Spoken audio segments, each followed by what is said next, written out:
Do you know what it means for me to have Wendy Liebman on my show? I will arm wrestle you for Wendy Liebman. I want her. I'm pretty sure you could have her. She probably says yes to everybody because that's the only way I would have gotten her on my show. But she, man, you have everybody on your show though. Look, You have I have interviewed Sinbad. Sinbad. Who the frick gets Sinbad? How I haven't gotten Sinbad yet. So, I mean, like you have everybody on your show. I saw Gladys Simon on your show recently. Sinbad, and I've seen some of the folks that I really love, like Hank Denson. I mean, I love all of them, but Hank Denson, you're just always interviewing. You're the most prolific Zoom broadcaster I have ever seen. Thank you. What's prolific mean? Oh yeah, I'm trying not to use big words. Um, I understand what racist is. I get called that a lot because I'm white. I see. I don't know. I'm not going to touch it, but prolific is when somebody does a lot of something. I believe that's not from the dictionary. I just blew that off from the top of my head. But I know what you mean about using words like prolific. I was in a meeting on Wednesday, and somebody said we are veering away from entropy, and it was a group of maybe 40 people, and I didn't know what entropy meant and nobody else knew what it meant. So I just said it. I was just like, no one knows what entropy means. What is it about people using those big words? Like Wendy Liebman would use those big words because she went to Wellesley. I Yeah. did not go to Wellesley. Did you? No, oh no, oh no. I went in by the hair of my chinny chin chin. I got a 1.9 GPA. Everybody said, my senior class said, we vote her most likely to only become a comic. But you joined the service also, right? Yes, and I did comedy in there. Thank you for your service. Is there actually an MOS for comedian? Because I think I've missed something. Could I go No, back? No. no, Oh. I wish. What But were you doing? I was counting money in Germany, in the town where my father's mother was born. Wow. And she died in a concentration camp. Oh. And that's really sad. I get it, but I'm over it.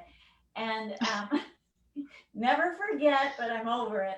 And so now I use it as mileage, because and it's I have to laugh or I'll cry myself to death with it.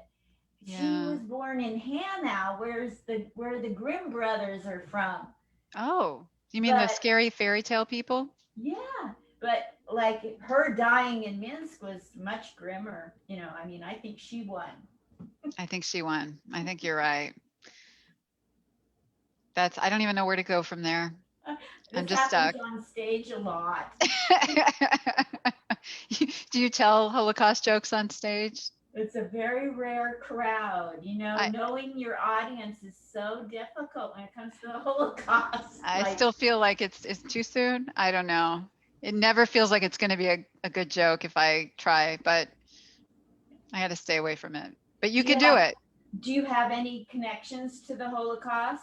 I do actually. My father's father died in Auschwitz at the age of 38 in France. Well, he was from France. So yes, I do have a connection. So what part of France? Because I my Paris, Paris. Paris, yeah, Montmartre. My Um, my mother's father comes from Alsace-Lorraine. His name is Dreyfus, so I'm related somehow loosely under the radar to Richard and Julia Louis, but they just don't, you know. they don't know, they don't acknowledge it. Yeah, yeah. I Some didn't know folks. that Richard and Julia Louis were related, so I'm just learning all kinds of stuff today. Yeah, it's what a boomer is for. I'm mansplaining with a prom gown on. Well, congratulations for being a boomer. Thank you. This, Uh, this is the biggest participation trophy I ever got. oh, wow. So tell me what you're doing. So you said you're trying to fight COVID by doing all of these interviews. Yeah. And I mean, I know the selfish pleasure of being a talk show host that does these interviews because I get to meet all kinds of people, including you and like Wendy Liebman and so many other people. So I wonder, what does it for you? How does it work for you? So like how does what work now? Yeah, doing all the interviews. So like, why am I doing it? And how does it help me? Or how do I feel it's a helpful thing? Is that what you Exactly that. Yes. Okay, so here's the deal. COVID hit, and I'm in Sin City, and there's no sin. No, Are and you I'm sure? going, and I'm like, the poor hookers. What about trafficking? It's already underground. Now where's it going to go? We'll never find them. And so, why am I doing this? Am I a racist? I don't know why people do this. And I just like was so depressed. Yeah, I've been depressed ever since I got hit by a drunk driver. I have brain trauma in Oh. 1996. Oh So, my goodness. if my pen breaks, I have to call the shrink. That's where my life has been. I'm a veteran with a brain injury and PTSD. Yeah. So, nobody wants to hire me because they're afraid I'll go postal. And it's just a whole joke thing. But see, like when this hit, I'm 69 years old, Laura. There's never been a time in my life I saw Kennedy's brain splattered as a kid, and this Yeah. is worse. You Oh know, yeah. Yeah. This is very much worse, I think. and Um, I don't know how to cope, but I know that, like right now, we're talking, and if it was day one of the quarantine, I called up comedian Miss Arkansas in Vegas the first day, and I said, let's practice this Zoom thing. And I could tell she was depressed about what is happening in the world. And if you're not, you should check your pulse. And mhm. and so we were both depressed. And by the time we got off the phone, I mean, being on Zoom is like sex because we both know when it's over. And I don't really need to know anything about anybody to talk to them, like, you know, Right? and I'll find out and we'll laugh and and we'll both feel better and that's what and I got hooked on it. And because I'm so depressed, I had to keep doing it a lot. A lot. Yeah. That's why I Yeah. did so many during the day. I did not want. Does your cat have a mask on his face? Oh no, I, she doesn't. But she's safely social distanced. She's just yeah. watching squirrels and stuff. Yeah, she's good. Aw. That's Maxine. Hi, She's Maxine. just claiming her time Oh, on camera. So, that's so cute. I love it. I love photo bombs. Um, so yeah, so that's all I did, and it makes and my whole focus is to have you on for you to promote oh, you. well, It's thank not you. about me, and sometimes it's hard to not shut up, isn't it? Yeah. It's hard to say, right? We have so much. I feel like when I talk to people that I really vibe with, we have so much in common a lot of times. Well, as human beings, we all have something in common. So I feel like I just got off a phone call with somebody who's going to be a guest on our show tonight. And I think we talked for more than No, an where'd hour. Laura go? Uh-oh, did I disappear on you? I'm sorry. You're back now. You're I'm back. back. Okay. Well, I mean, I could just have a conversation with somebody and it could go on for hours because we have so much that we're sharing back and forth. And in an interview, it's a little different, right? Because when you go and you do the interview, like on my show, also, it's not about me or my lovely co-hosts, Timothy Lovett and Kim DeShields. Sorry, gotta say that. It's about the guest. We are trying to lift their voice. So I understand it's difficult because I so much want to hear all about you today. And if you're not careful, I will make this interview about you. I know. That's how we interviewers are. Hmm. Have you always been the type that asks a lot of questions of people? I have been.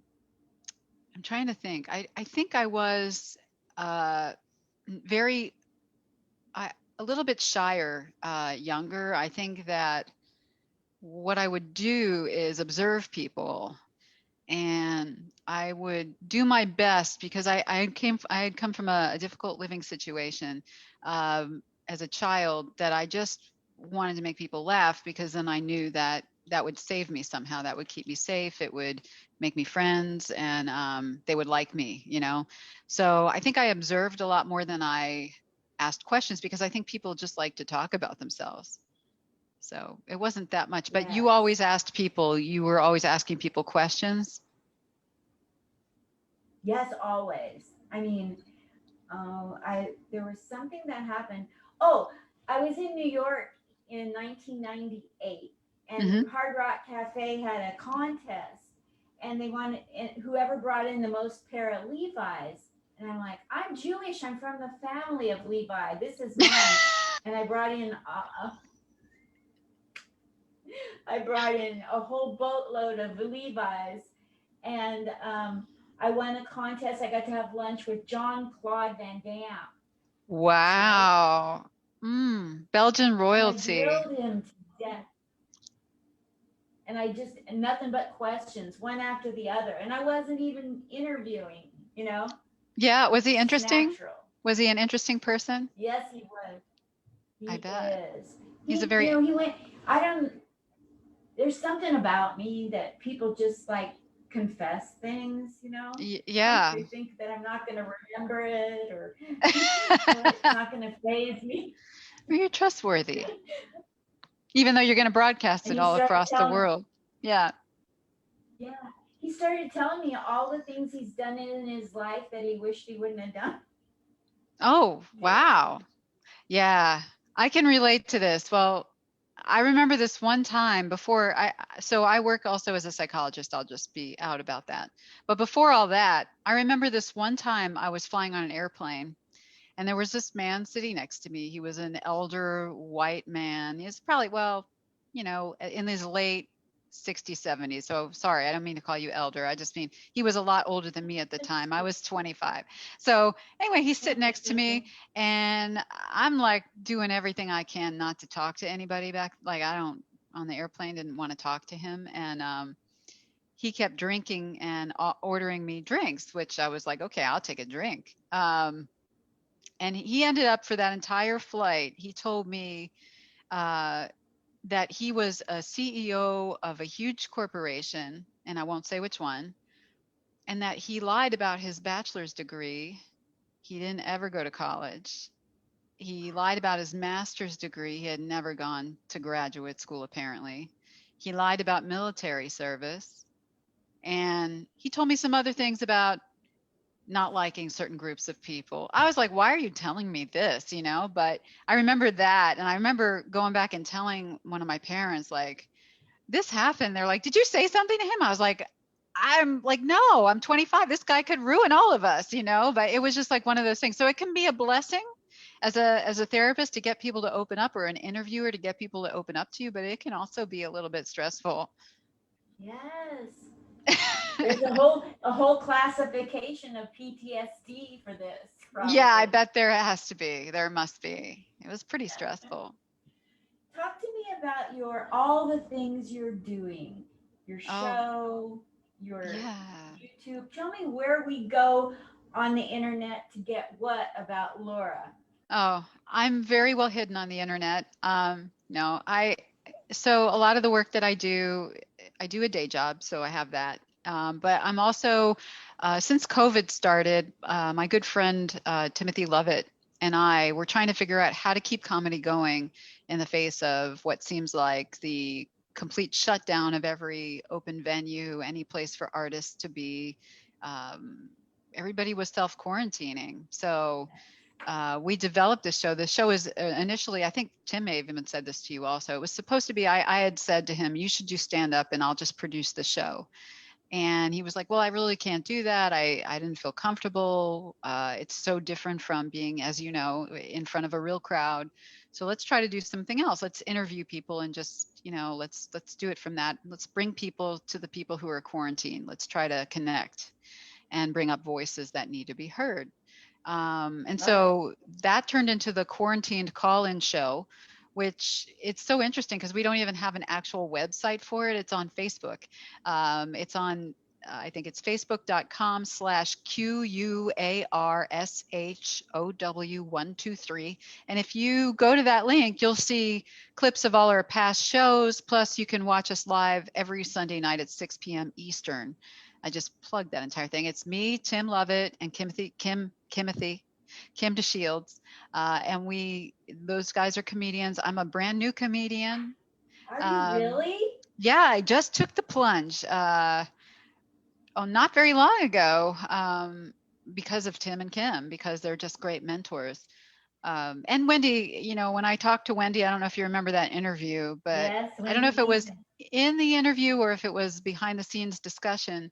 I said to her, she said, why didn't you ever, do stand up? And I was like, well, I've done a lot of things on stage, but this idea of going up to a microphone in front of a bunch of strangers and telling them jokes that you wrote seems to me, like the most frightening thing, because I'm expecting them to laugh, like this would be the most frightening thing for me.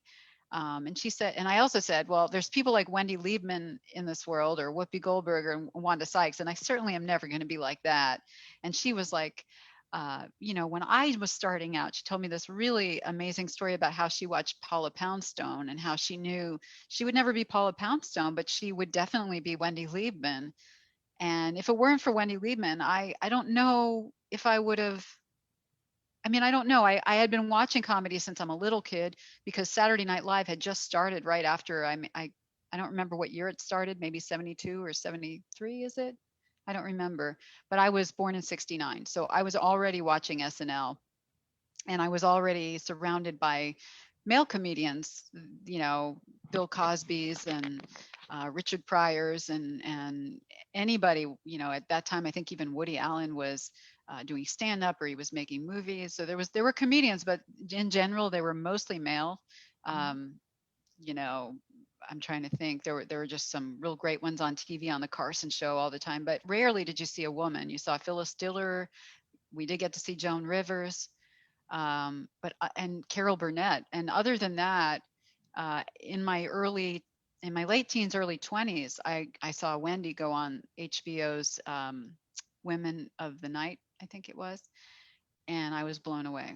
I just couldn't believe her timing, and I thought, wow, she's so funny, and look at all these other women, Susie Essman, Kathy Ladman, Judy Gold, all these. Whoopi Goldberg had her one woman show not too long after that, or maybe it was a bit before. And I was like, women are funny, despite what people say. So I decided more recently, and I told Tim, I said, Tim, I can't, how did this happen? Like, I thought I was just going to produce this as a talk show and, do talk show and whatever. And he was like, I knew it was going to happen. I was like, really? I didn't know. So it could be, just mentorship and coaching and the care and love that I've received from Kim and Tim that have really helped me feel comfortable. And also talking to people like yourself and feeling that sort of warmth from Alonzo Bowden and just this sense of like, wow, talking to Damon Williams. Damon Williams came here and did a show with us last month, and Talent and all these people. I just feel like, wow, these people are just people. And if you've noticed on my show, I'm always asking them about their journey. I want to know how they got started, how they write, and that's really just selfishly geeking out on their journey and what they're doing. Me too. I love Yeah, asking things that I really want to know for myself. exactly. And I think other people want to know too, right? If you're geeking out on it, I'm sure somebody else is. Yeah. I've learned a lot from you because you talk a lot about.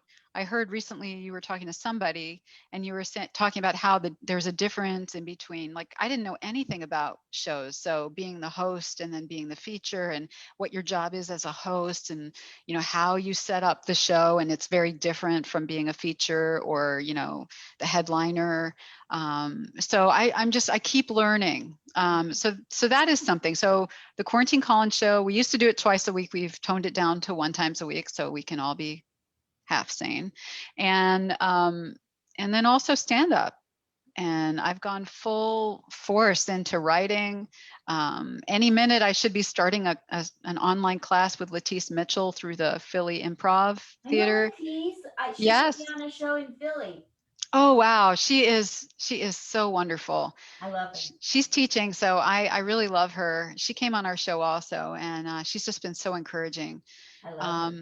So yeah, yeah. So that before COVID, I was singing on the worship and praise team at my church, and that was very meaningful for me. But of course, since COVID, I stopped going into the church because I felt that vulnerable people are the elderly, and we do a lot of hugging around necks and stuff. So I just really try to stay clear. But I am a singer. It's just that there's no singing going on right now. I was working with the Avery Sharp Extended Family Choir. Um, 2019, Avery released 400, which was an African American journey from 1619. It's the 400-year anniversary of Africans being brought to this country. And that was just an amazing project to be a part of. But ever since March of 2020, everything just kind of stopped. Totally. Um, It so did. that's what I'm up to. So what's been the biggest blessing for you out of COVID, out of the shutdown? There's a few. This would be one. The ability to communicate with people all over the world and people I admire like yourself. That's one huge blessing. Another blessing is I'm the mother of a 9-year-old daughter, and I'm a pretty hard worker.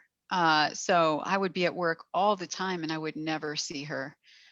So this has given us a great opportunity to be together. She loves to teleschool too. So we get to have lunch together, we get to take breaks together, and I really have just enjoyed that time with her. And it's amazing. I would never have that. I could also be home with my pets, which is kind of nice. Um, and I've been healthier than I've ever been. Oh, you're Physically, yes, healthier than I've ever been. I think I'm probably allergic to every government building. So this has been wonderful. What about for you? the best thing to come out of COVID is, I think, the jokes, like the funny observations. Like, well, I have a joke I love, and I probably say it more for me than the audience, but I love it. I don't even care if no one likes me saying it, because it's true, and I just like saying it. And it's like, so things have been really confusing, like this whole COVID. I get it, I'm not making fun of COVID, but I'm older, you know, they tell me I have to stay at home alone and not stick my fingers in any of my orifices.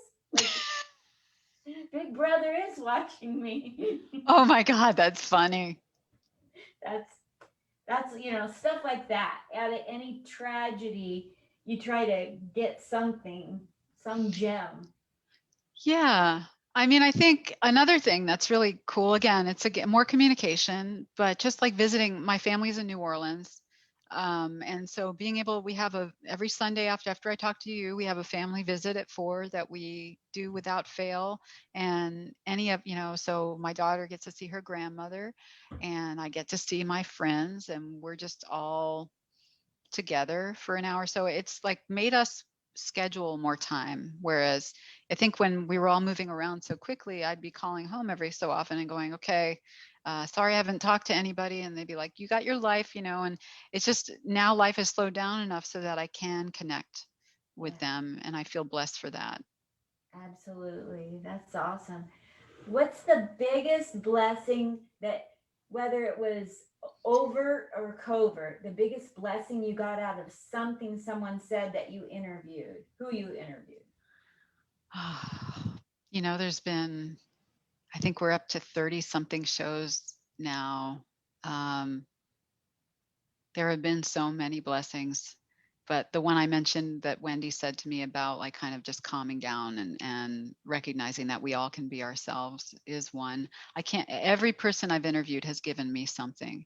So and there's always gems that I'm real excited about tonight's interview because I have Karina Fort, Who's and that? she is the most uplifting, positive person through so much, just teaches me so much about myself and validates so much about, I know with COVID and with what's going on in this country right now, there's just a lot.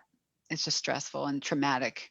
And I feel like anything anyone has said about the way they put themselves together, the way they, even if they're struggling, to talk about struggling, because that is part of what we're going through. So I feel like more connected. So I don't know what a gem might be, but I feel like that collective just connection that I've had with people, and some people I talk to still, like, we still just call each other. So I think those are the gems. The friendships are the gems. Yes. The collective just sense that we are together. Yes. I get really sick of the trite sayings that come out of trauma. You know, like people making money off this piss me off. And I get really tired of the phrases, the catchphrase, like we're all in this together. You Mm. know, like I get it. Okay, enough with it. I've heard it. It's getting hack. Sorry. Oh no, no. I just mean you turn on the TV, they have to remind you that we're still in a crisis. I turn on the TV to get away from reality, you I know? know, I know, and that's the hard part, right? Because sometimes in comedy, or sometimes when you're doing a show, you can't help it. It's going to come into the show. Where I remember Tim in the very beginning of our show was saying things like, we want to get people to escape from what's happening right now. It's that's a nice thought, but that's more we've already compartmentalized so much that it's Yes. impossible to not be right now without having some of it come in. And by the way, the reason I think they need to have the "we're all in it together" is because there seems to be quite a few people out there who have forgotten. So, you know what I mean? I think there's a lot of people who No, it skipped a beat. oh, Say that again. every day with the broadcasting. I think that they need those messages of "we're all in this together" because there seems to be a lot of people who have forgotten that or never knew that in the first place. So, like, and I'm not going to give too many examples, but I'll give, even just those folks who think that not wearing a mask is a human right seems to be, you have the right to die, yes. But if you're going to try and hurt other people by not wearing a mask, I think for the greater good of society, we all just wear a mask. It's a mask. It makes you look sexy. It shows your eyes off, like some people have bad teeth. This is your moment. Um, you know, also, we don't have to smell anyone's breath. That to me is a plus. Wear your mask. That's a funny joke. Oh, thank you. I didn't mean for it to be a joke, but it's just what I think. Funny. So which one a set of teeth, you or me? What's that?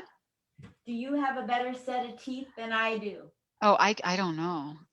These teeth were fixed. So maybe yours are better. These teeth had a gap in them for many, many years. They fixed it. I don't know. Yeah, they fixed Beautiful it. teeth. I think your teeth are beautiful. Plus, you have pearls on, Thank and you. your hair, it's all just matching and works. Just works. I would have I have known no it. makeup on. Oh, but you look gorgeous. Like if I'd have known, I'd have put my pearls on today too. Oh, well, let me take them off. No, no, no, no, no. Keep them on. Keep them on. I got my Black Panther shirt on. I'm fine. Ooh. What else can we talk about? What else you got? Linda, throw it I at want me. to talk about you being, I want to know about you being in the psychology field and all your stuff that you told me privately that you know about veterans. That I want to said, hear let's about not that. talk about it. Well, Oops. well, yeah, I became a psychologist late in Did you? life because, I am 51. So I didn't know. I am. I am proudly 51 You don't look and a it. half. 51 and a half. Thank you. I became a psychologist after my own experience in New York City on 9/11, 2001. Needed to recover after that, and figured at the time I was a professional musician. But after an event like that, I had kind of been in the center of that event, as it were. And after that event, something changed inside of me that was sort of like, this isn't that important anymore. Like, I don't feel, and I understand we're in comedy, we're in broadcasting, we're in public, figure world, and you do have to promote yourself, and you do have to keep working and keep yourself relevant because you want to connect with other people. And that's what I thought the goal was. Like, I want to make you laugh. I want to make you smile and feel good about your life. Um, but in music at that time, I went back to Miami where I was living before New York, and everybody was just, I went to a Grammys party soon after 9/11. Sometime, I guess the Latino Grammys were in September, maybe. I don't know if they postponed it. I can't remember. But there was some Grammy party in Miami. And I would go up to people. And of course, a lot of them knew that I had just come back. And I would say, "How are you?" Like, I would want to know how they are. And they would say, "Well, I got a couple cartoons going, and I'm going to be working and producing this video for this person. I'm going to be doing that." And to me, it just felt like, no, I didn't ask you what you were doing. I want to know how you are. I'm worried. Like, I want to connect with you. And I had just felt like this world, maybe I was really being extreme in my thoughts. I do have PTSD now. um, that maybe I just felt like, okay, this isn't a world I belong in anymore. I don't feel like I can dress up and show up and party and be in this world when all this stuff is going on and people have lost their lives and we're now at war. I just couldn't feel good. So after lots of therapy, I decided to go to college, which I had stopped going. I only went for maybe a semester or two in 1987, 88, like I said. So I decided, I got to do something. Maybe I want to go back and be a teacher. So I went to college at St. Thomas University and ended up really liking psychology. And the therapist I was seeing at that time, her name was Janie Condell, had also been a musician earlier in her life and became a psychologist later, and had gone to this private university nearby called Nova University. It was Nova Southeastern University, I think, and said, "You can do this, like, you can go." At the same time, I was also speaking a lot. I wanted to understand. I was not of the sentiment that we should go to war. I was not of a sentiment. There was a lot of anti-Islamic sentiment. A lot of my friends and family were being victimized and targeted as Muslims, and it was devastating to me. And I just didn't feel like more violence was going to be an answer. So I had done speaking in churches, synagogues, mosques, libraries, you name it, the governor's chambers, to talk about peace and to talk about what we need to do in terms of accepting each other and trying to build each other back up. And it wasn't good timing. A lot of people disagreed. Interestingly enough, though, I made a friend in Charlie Crist, who at the time was a Republican in Florida. I don't know if you know anything about Florida politics. He was a Republican that they used to call Chain Gang Charlie because he used to make prisoners go out in chain gangs and work on the roads in Florida. Not my favorite character, but he later converted to Democrat and became a friend of mine. And I just felt like there were some people listening to me, but I really needed to figure it out, and thought maybe being a psychologist would be the answer. So I powered through undergrad, and then I went to Nova Southeastern University. I graduated in 2009, I think, or 10. I don't remember, with a doctorate in psychology. And that's how and so then I did training. I did some training with vet centers in Florida. I fell in love with our veterans. We had some common things that we share. And that's it. I came to Massachusetts. I don't even know why, but I went to Mount Holyoke for my postdoc. And then I opened a practice and eventually found my way back to the VA in 2016. And even though that's very separate from my comedy, I just have to make sure that's very separate because I'm not, don't want to mix those things. That's what I do now. That's amazing. And it's the most gratifying job I could imagine, aside from comedy, is just being the witness and helping people say what they have to say Yes. and get help. Yeah. So I've done veteran stand downs on the West Coast, and I've done a weekly show in Oregon, Washington, and New York for veterans. With but I go in it with the twofold purpose to make them laugh and then tell them everything you just heard wasn't funny when it happened. Right. It's only because of Shakespeare, and good counseling. And, so if you're at a place where you want to take the stuff you've been through and make it funny, come to the back of the room and I'll help you rewrite your life. Because I think, and you're going to understand this, is that veterans shut themselves off. And they hold it in and bury it. And if we can get them to open up and let that pain out and reform it in some way, Yeah. rewrite it. Yeah. Trauma, especially combat trauma, but even military sexual trauma, is complicated because sometimes there is a bit of something called moral injury, which is about doing things that you may not have, are not in line with your values during a time when you were under that extreme stress. And so there's a lot of guilt and shame. Um, I could go so far into this, but I'm not going to. But I think that complicates things, especially. And I love the military, so don't get me wrong. I was ROTC in college before I had my own little thing happen. But Wow. Reserve yeah, Officer Training Corps. yeah, Army, yeah. But I didn't go further.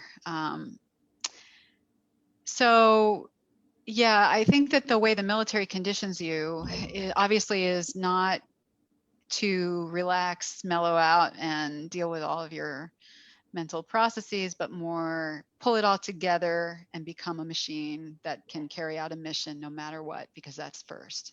Yes. I think I say that in a crude way, but I think that's maybe accurate. Yes. And so while you're in the military, and especially if you've been on multiple deployments or something has happened to you and you weren't able to speak to anyone for a long time for multiple reasons, that secret becomes like the mushroom in the pile. It just grows and grows, and it becomes uncomfortable, and it really impacts your life whether you know it or not. You might be avoiding that secret by drinking or using substances or discharging your anger in strange ways or ways that are not appropriate, um, or just not talking to anybody and not allowing yourself to, whether consciously or unconsciously, connect to anyone emotionally anymore for fear that either they're going to judge you, you're going to hurt them by telling them what happened, or any combination of all of the above. So it gets, by the time you get to the VA, so much has happened that it's like, I don't even know what happened to me. I'm pretty sure nothing happened to me, but if it did, I'm fine. And it takes a long time sometimes. I think your generation has had a harder time because the VA was all fine with that. They were like, don't come to us. You don't need us. But now we try really hard to get people to come. And again, I'm not speaking on behalf of VA. I just want to make that very clear. I'm just speaking on my own, my own thoughts. But that we're there more, but often it still takes a lot of time and usually for something to break down in somebody's life before they come. But you're right. Comedy is a great healer. It could be considered maybe like a cognitive restructuring therapy to rewrite your story in ways that make you laugh, to find the humor, because no matter what we go through, right? No matter what we go through, there's something funny. It doesn't matter what. If you can make a Holocaust joke, I believe, I believe. Oh my gosh. I talk so much. Isn't that scary? Once you've got something, Linda, you just start me up and I'll just keep going. I'm the only one that ever got you to open up. Do you know when I went on your show to watch Wendy Liebman? Yeah. And I was watching you handle the show, I wanted to just quit being a comedian, quit being an interviewer after I saw you. Why? Because you're so good. Oh, I think you're great. Thank you. I think you're great. Thank you. When I had Wendy Liebman on my show, I made so many boo-boos. And it's like I want to just I want to write her and call her or whatever and say, listen, I was brand new and I had no fear. And I just, if I could redo it, I thought it through 1,000 times how I would make it better. Basically, I just want to do a Laura Grant impression. Oh, you're so sweet. That's not, I think we all have our, I know you're a fan of Wendy's. I can't speak for Wendy. I'm not in her head, but I know you're a fan of Wendy's, and I can tell you myself when I've seen certain people that I really admire, sometimes it's hard, especially somebody I've seen for years, it's really hard to almost not say the wrong thing. Look, it's just kind of like that thing where you see somebody you have a big crush on. She doesn't have a crush on you, Wendy, but like you have a big crush on them, and then every time you talk to them, you say something, and then you walk away from it going, "Why did I say Thank you. Exactly. that?" I think that's human. And the first time I interviewed Alonzo Bowden, notice how I just slipped that in that Yeah, I love Alonzo. too. So many years ago, he was playing in SoCal where my daughter and I were living, and she had a crush on him. So we went to go see him, and we ran a gift basket company, so we brought him a gift basket. Does Aw. he look like the type that cares about a gift basket? No, he doesn't. And he was so nice. Oh, And he's so sweet. when I started doing comedy, I'd send him little, and then I was like, I'm doing the show. Could I get? And during that interview, I screwed it up so bad. I mean, he's not warm and fuzzy the first time you get him in front of a Zoom. I found him to be closed off. Oh. But you're warm, but if you were closed off, I would go into a whole self-deprecating thing. And oh my God, I think you're really hard on yourself, Linda. That's what I think. I am.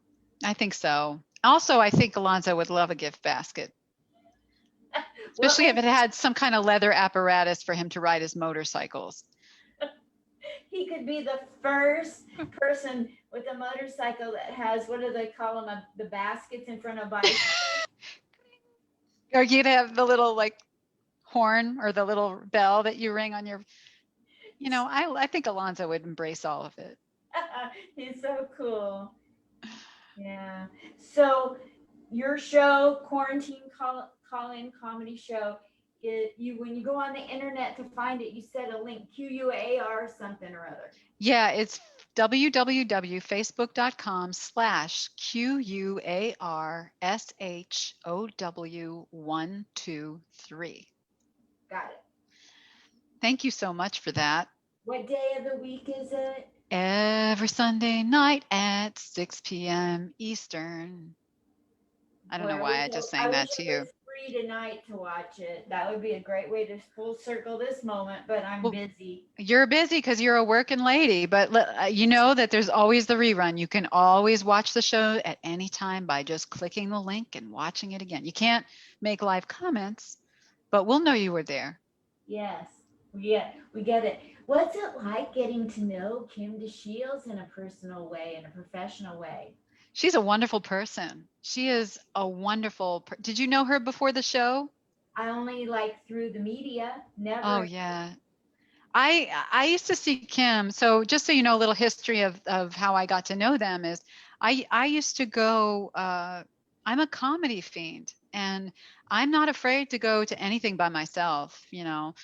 I'll go to dinner by myself. I'll go to a movie by myself. I'll go to a comedy show by myself. I'll go to rock concerts by myself. I'll go to a rave by myself. I don't care. It's true. So, and I would go to the shows and I'd go to her open mics. Like I would just watch her do an open mic or Tim do an open mic, and I would just sit there and watch, and I would never go up. And they were like, "Who's this woman who just keeps showing up at these things? She just goes, she buys a water, and then she leaves." And as time went by, I think one year her birthday party, I brought her a card and she gave me a hug, and I was like, "Oh, she's so cool. She's my hero." Then I watched her open for Maria Bamford, who's one of my very favorites. Um, and I was like, Kim DeShields, man. I hope I see her again. And she works with Tim on Comedy as a Weapon on a regular basis. Before COVID, they were producing shows left and right, and I just became a huge fan. And then when Tim and I decided to do the show, she was on, and I've I find her to be, she's so supportive. She's one of those people who, I know she puts it off in her role on the show as like, leave me alone and like everybody just leave me alone, let me do my thing. But Kim is one of the most generous people I know. Um, if I have a question or if I need something or if I'm just writing jokes, I can send her any of it anytime. And I promise you, she will come back with a real critique and pointers and tips. So I feel so grateful to know her. She's one of my favorites. And yeah, I'm getting all choked up. I love Kim. I love you, Kim. And Tim too. I mean, without Tim, I probably wouldn't be That is, doing half the things I do. Yeah, he's the man about town. He we knows love it. everybody. Yeah, he knows everybody. I saw him on your show. He's just, that guy doesn't even talk about half the things he does, but he is so active in the community, always giving back, always boosting people up, always fighting for the right thing. And I'm just so honored to be their friends. Their friend, and get to work with them. That's a blessing, right? Yes, yes. Well, I think you're a bright star in the Zoom world in comedy, and I'm so glad. Thank you. I feel like we're sisters in comedy now that we had Thank the you, interview. sister. Yeah, okay. I'm good with that. Where, where else? What else can I plug that you sent me things, and I'm going to cut and paste them onto this. But I what had, else that maybe yeah, you didn't? I'm trying to think. I have a website that I'm just starting to design, so it's not anything big right now. But if you feel like you want to be close to me and just go to my website, it's www.thelauраgrant.com. And eventually, there were only a few THE, like the TH.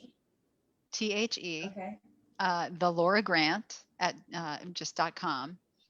And you can see if there are dates. You can follow it, I think, or you can send me a message if you want to. But most of the time, I'm busy on the Quarantine Call-In show for now, anyway. When things start opening up, you never know. I'll do another gig. I got to do a drive-in comedy gig last was it last week? Excuse me, I burped. Last week in Greenfield, Massachusetts, in a fairground. So it's picking up. I was back on the wagon, literally, standing out there telling jokes with my dearest friends. Wow. How did that go? It was fun. It was really fun. And we're lucky enough to have some really great comedians in our midst here in New England. So it's fun to see them and get to be on the same bills with them. And Yes. Buxton, Monk Danger, there's just people, Paul Bennett, Jesse Body. I could go on. Just great people. And I look forward to more shows, though. It does get cold up here, so we're going to have to be creative. Yes, we're gonna have to be creative. It wasn't on the Dick Van Dyke Show. Wasn't the character Laura Grant? Was that was that her last name? Was it Laura Petrie? I don't know. Or Laura Petrie? Petrie. I think you're getting Petrie. Lou Grant mixed up with Mary Tyler Moore, because her boss in the Mary Tyler Moore show, wasn't that Lou Grant, Mr. Grant? All these old white folks. Yeah. Lou Grant, Ed Asner, who thank God we still have, I believe, right? We still have him? We I don't think have he him. died. I'm sorry, Ed. I'm not positive. I don't want to start a rumor. She's going to Google it right now. Thank God for Google. I know, right? Why do we like this is perfect for somebody with dementia, except for you don't know how to key anything in. But if it, I think Alexa's better for dementia. Who? Well, see, the Um, thing is, if you have to say, "Hey Siri," with dementia, it's like, "Hey Siri, who is this? Where are you, Siri? This is me every day. Who are you? Where are you? Why are you here? Who are you? Are you my daughter? Sorry, that's not funny. That's not funny. Dementia's serious. I have it. When I got the brain trauma, they told me it's never going to clear up. It's not bad enough. You weren't in battle. We got to focus on the returning veterans. So Oh, you're gonna have to heal yourself. And okay. by the way, you're never gonna remember the old stuff or anything new because you have mild dementia due to head trauma. And so I said, Yeah. Well, you know what yeah, though? Of course they said that to a woman because you know that women, we can heal ourselves.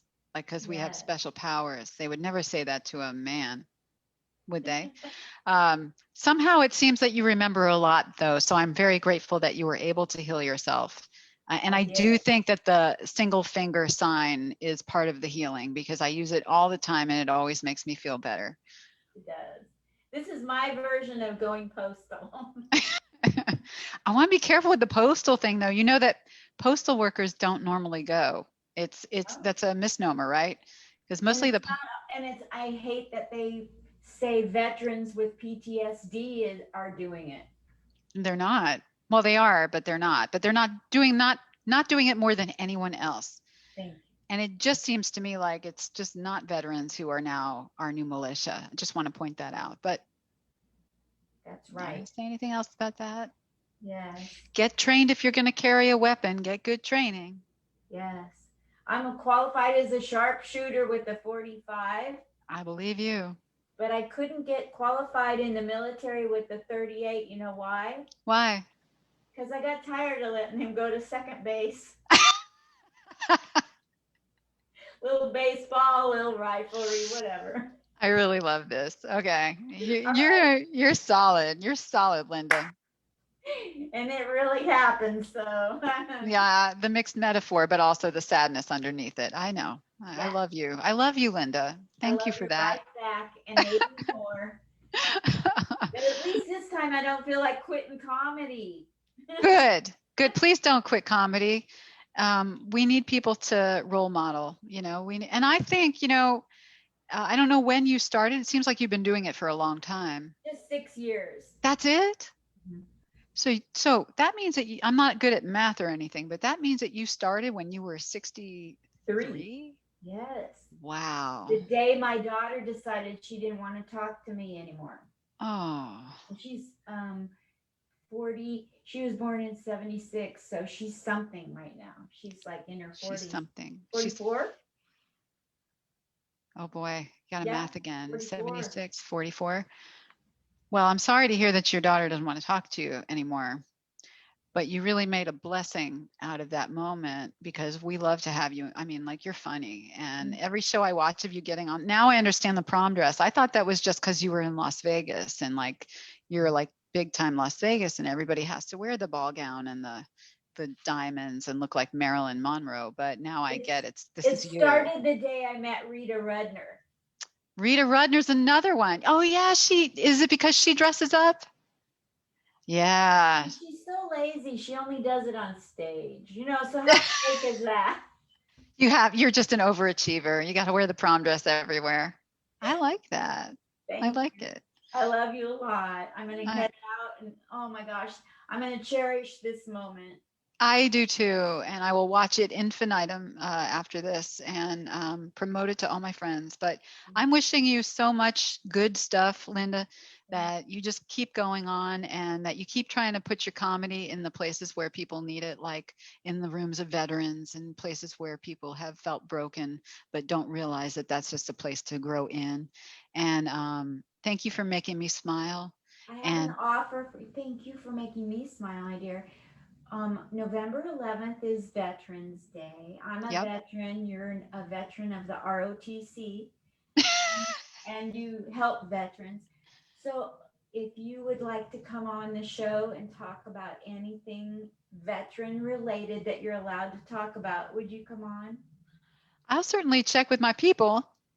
Thank I you. would be honored. I would be honored. And send anybody to me that comes from a military. I don't care if they're just a military brat. And they're Okay. still a brat. I don't care if you send me Dub Rat and she Dubrat. military. Thank you so much, Laura. Thank you so much. Be well. Love you. Bye-bye. Bye.